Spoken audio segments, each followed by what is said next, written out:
how to add your US bank account to PayPal. So all you need to do is follow these simple steps and you'll be on your way to add your bank account to a PayPal account. So what you need to do is simply get onto your Google Chrome first or any other internet browser that you use. Afterwards, in the new tab or in the new search engine, you have to write down PayPal.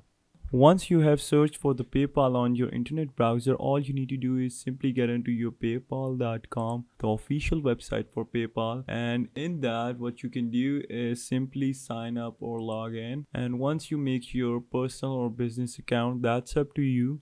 And tap on next, and you need to select your country. So what you would do is select your country as US because you need to add your US accounts to PayPal. And once you do that, you need to get started, and now you can write down your mobile number out here. And once you're done with your mobile number, then you'll get some options like your bank account. So once you tap on that, so you would automatically be sent to page or a dialog box that would suggest you the names of the banks in the US, and in that way you guys can simply add those to your PayPal account. And here it is. So this is how you do it. This is how you add bank accounts to your PayPal. And if you guys still want to know something about it or have any question or query, just comment down below. I would love to answer that. Till next time, peace. And yeah, don't forget to like, comment, share and subscribe on the YouTube channel of How Digital. And furthermore, just click on that bell icon to receive notifications about further awesome videos like this. Till the next video, take care.